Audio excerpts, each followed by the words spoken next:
ఇక్కడ పక్కన టెంపుల్ ఉంటే టెంపుల్కి వచ్చినాము.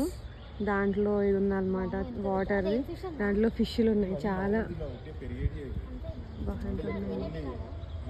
ఇచ్చుడు ఎంత పెద్దగా ఉందో.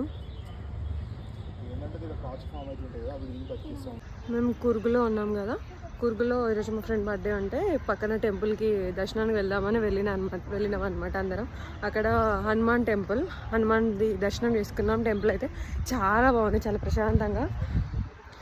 అక్కడ దర్శనం అయిపోయింది, పక్కనే వచ్చామన్నమాట. ఇక్కడ వాటర్ ఉంది, దీని తర్వాత శివాలయం ఉందన్నమాట. వెళ్ళి శివుడి దర్శనం చేసుకొని మళ్ళీ అక్కడికి వెళ్ళి టిఫిన్ చేయాలన్నమాట. ఇప్పుడు కాంప్లిమెంటరీ బ్రేక్ఫాస్ట్ ఉంది హోటల్లో, కాంప్లిమెంటరీ బ్రేక్ఫాస్ట్ తీసుకోవాలి. దానికి ఒక 20 minutes టైం పడుతుంది అన్నారు.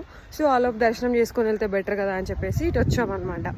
ఇక్కడైతే చాలా చల్లగా ఉంది, ఎండ కొడుతుంది, ఎండ గాలి వస్తుంటే చల్లగా సెట్ అయిపోయింది అనమాట ఈక్వల్గా. నైస్. మా వాళ్ళు ఏమో ముందు నడుచుకుంటూ వెళ్ళిపోతున్నారు. ఇది టెంపుల్, శ్రీ ఓంకారేశ్వర టెంపుల్. పక్కన అక్కడేమో స్కూల్ ఉంది. పిల్లల సౌండ్ అయితే ఇక్కడ వరకు సౌండ్ వస్తుంది అసలు. అక్కడ మా హోటల్ నెక్స్ట్ లెవెల్. సమ్మమైన చిన్న చూస్తుంది, మన దగ్గర పెద్ద ఉంటుంది కదా, ఇక్కడ చాలా చిన్న ఉంది. లడ్డు ప్రసాదం. ఈ హనుమాన్ టెంపుల్ ఉండి 800 సంవత్సరాలు, శివాలయంకి 200 సంవత్సరాలు. అసలు అన్ని ఇయర్స్ నుంచి ఈ టెంపుల్ అయితే ఉన్నాయి. ఎంత బాగున్నాయి స్టిల్.